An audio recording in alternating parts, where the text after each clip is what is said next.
Hey guys, so we're gonna get on the Spyder, go for a little ride. So what is the topic of today's video? We're going on the Spyder and we're gonna go for a little ride. That's the topic.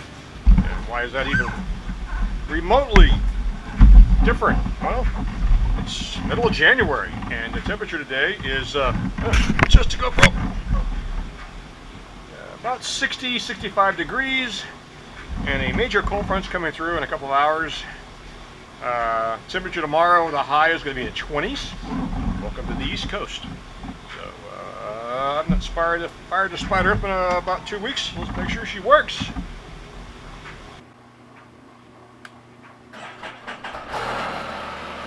We have fire. All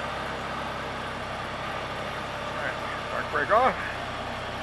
I think I got everything out of the way.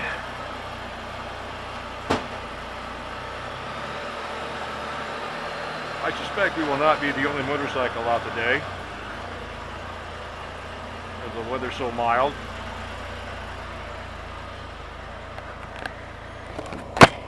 Use this as an excuse. The excuse to take the Spyder out is to go run a couple of errands real quick and get the oil temperature up in the Spyder and top off the fuel tank. We're down to about got 3/4 of a tank.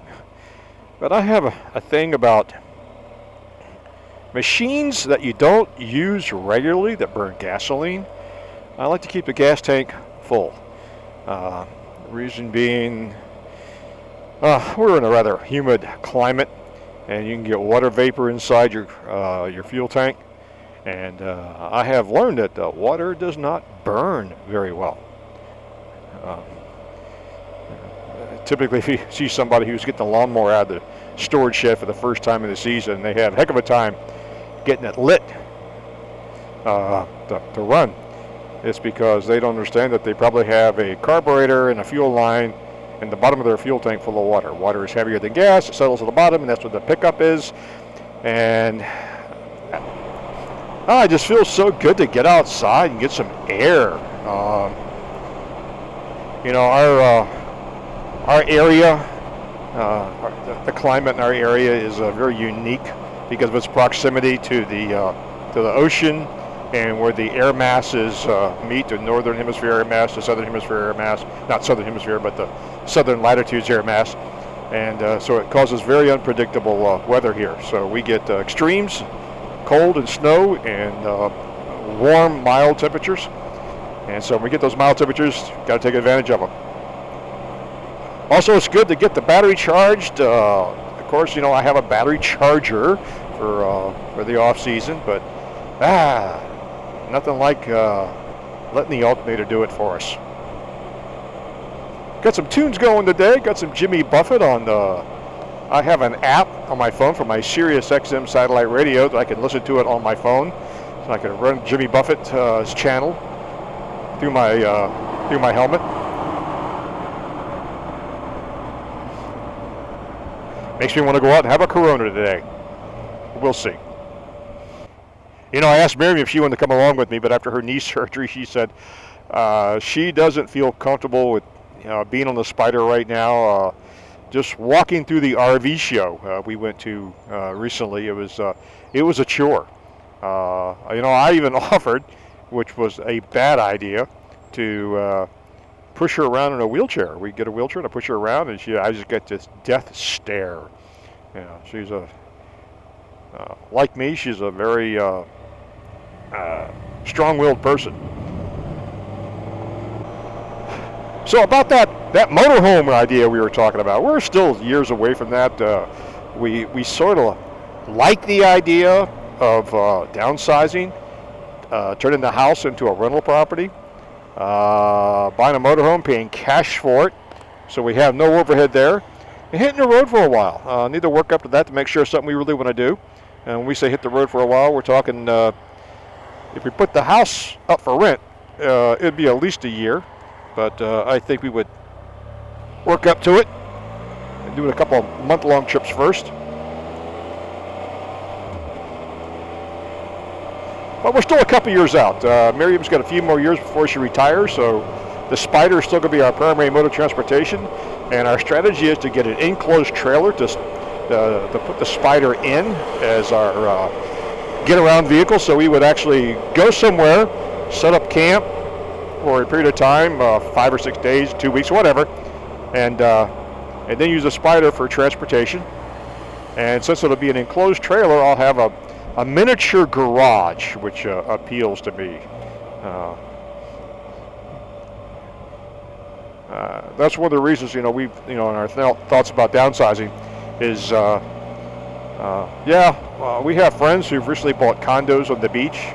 Very nice, very scenic, very low maintenance, but there's no garage. And I have a thing about having my tools and my workshop, and we're leaning towards a Class A. And why a Class A as opposed to a Class C, as opposed to a fifth wheel, as opposed to a travel trailer? I have a thing about cockpits.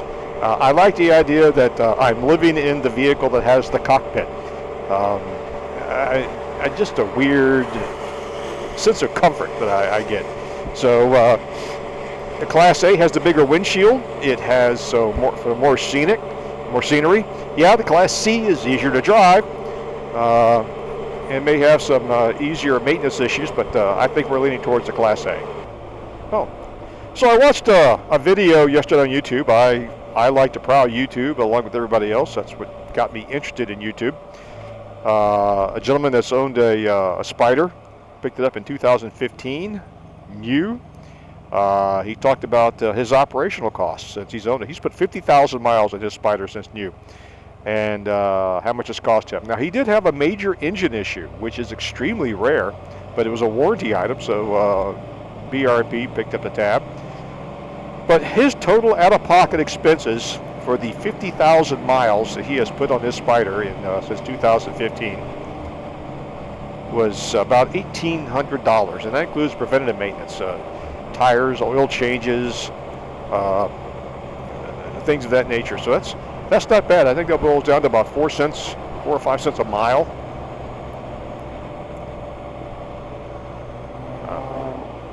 I'm not quite at 20,000 yet, so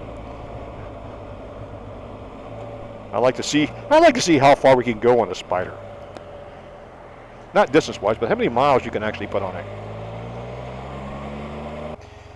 Still looking at a trip that the outline so far is I take the Spyder to somewhere at the foot of the Rockies. Pick up Miriam. We spend a period of time, 7 days, 10 days together. I drop her off at an airport. She flies home, and I bring this Spyder on back home. We're thinking somewhere in the area of Albuquerque will be our first meetup point, and maybe drop her off in Colorado Springs. I have more flexibility with my schedule, and plus I have to bring the Spyder out and back. So the entire trip for me will be about 30 days, which would be incredible. And about 7 to 10 days with Miriam. We're still looking hard at getting the trailer for the Spyder, the tow-behind trailer, so we can carry more gear. It makes life much easier for long trips with different types of temperature range. If you have more flexibility when it comes to cargo. Yeah, I know. If you just go pure logic, it'd be much more simpler for me to take my SUV. But what's the fun in that? I think we're going to do a video on putting the ride-on tire additive into the tires. It's a combination leak sealer, so if you hit something that punctures your tire, it will seal the leak in theory. And also it's a balancer. So I know we're going to do the back tire here soon, and probably the 2 front tires.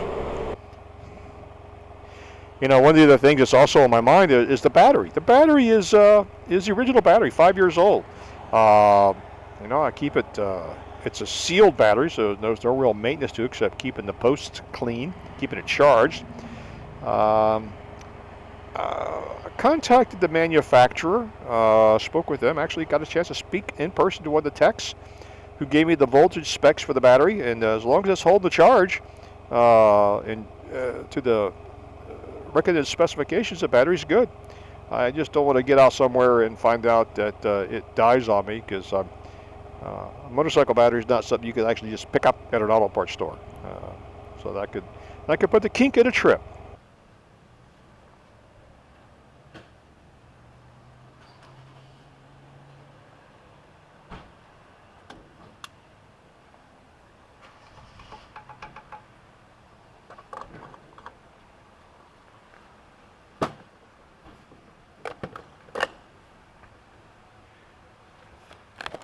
You gotta love that. You can top off a tank for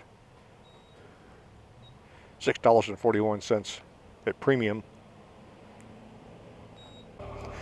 Well, it feels like the only thing I've actually accomplished today was, besides getting there a good ringing out, is getting it dirty.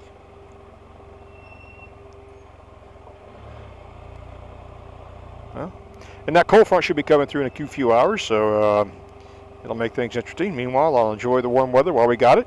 Oh! Say hi! Say hi! To the...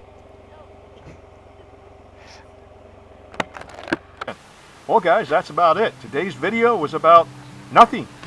But it was good to get out and enjoy the air a little bit. And we will catch you guys next time. And hopefully I'll get Miriam back on the Spyder. And we shall see you the next time. Take care. Bye-bye.